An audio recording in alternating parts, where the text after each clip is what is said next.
જાફરાબાદના નાગેશ્રી ગામે ટોલનાકા નજીક સિંહણનો અકસ્માતનો મામલો. ગત રાત્રે અજાણ્યા વાહન ચાલકે સિંહણને અડફેટે લેતા સિંહણનું મોત થયું હતું. વન વિભાગે સિંહણનું મોત નિપજાવનાર આરોપીને ઝડપી પાડ્યો હતો. ક્રિયા ફોર વ્હીલ કાર ચાલક વિરેન્દ્ર રાઠોડની વન વિભાગે ટીંબી ગામેથી ધરપકડ કરી છે. કાર ચાલક આરોપીને ઝડપી પાડી વન વિભાગે કાર્યવાહી હાથ ધરી છે.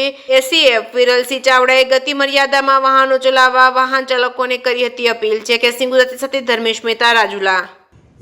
ગતરોજ એટલે કે 31 જાન્યુઆરી 2026ના રોજ અંદાજિત સાંજના 7 થી 7:30 વાગ્યાની સમયગાળામાં જાફરાબાદ રેન્જના કાર્યક્ષેત્રમાં આવતા નાગેશ્રી બીટના નાગેશ્રીના ગામે જે ભાવનગર સોમનાથ કોસ્ટલ હાઈવે પસાર થાય છે ત્યાં નાગેશ્રી ટોલ બૂથ છે એની એક્ઝેક્ટ 500 મીટરની આસપાસ એક અજાણ્યા ઇસમ દ્વારા પૂરપાટ ઝડપે વાહન ચલાવીને એક માદા સિંહણનું મૃત્યુ નિપજાવેલ.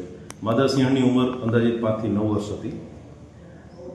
જેવો જ આ ઘટનાના સમાચાર મળે છે સ્થાનિક સ્ટાફ 10 જ મિનિટમાં ત્યાં પહોંચી જાય છે અને સીસીટીવી ફૂટેજ ટૂલ બોક્સથી લઈને ટીંબી આ વાહન ચાલક પહોંચે ત્યાં સુધીમાં એને રોકી દેવામાં આવે છે અને તેની વિધિવત અટક કરવામાં આવે છે.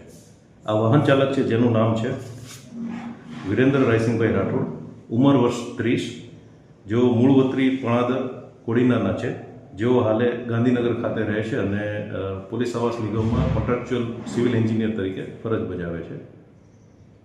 હવે શું કાર્યવાહી કરવામાં આવશે આની સામે? હાલ વન વિભાગ દ્વારા વાઇલ્ડલાઇફ પ્રોટેક્શન એક્ટની વિવિધ કલમો દાખલ કરીને ગુનો દાખલ કરવામાં આવેલ છે અને નામદાર કોર્ટે ખાતે પ્રોડ્યુસ કરવામાં આવશે. સતત આ પ્રકારની ઘટનાઓ બને છે. 2 સિંહોના મોત થયા, એક દીપડાના. વન વિભાગ હવે શું કાર્યવાહી કરશે? માર્ગ ઉપર સતત આ પ્રકારની ઘટના બને છે, વાહન ચાલકોને શું અપીલ કરશે? વાહન ચાલકોને ખાસ અપીલ એ જ કરવાની છે કે જ્યારે રાજુલાથી ઉના તરફ જતો રસ્તો કે જ્યાં આ લાઇન મૂવમેન્ટનો વિસ્તાર છે, વન વિભાગ દ્વારા સ્થળે સ્થળે આ બાબતના સાઇનેજ બોર્ડ પણ મૂકવામાં આવ્યા છે. અંદાજે 10 કિલોમીટરમાં 5 થી 6 જગ્યાએ સ્પીડ રિસ્ટ્રિક્શન સાથેના સાઇનેજ બોર્ડ પણ મૂકવામાં આવ્યા છે. તો એ સાઇનેજ બોર્ડને ધ્યાને રાખીને ગતિ મર્યાદામાં વાહન ચલાવશે તો આ એક વન્યજીવ સિંહનો અમૂલ્ય વારસો આપણે જાળવી શકીશું. ઓકે.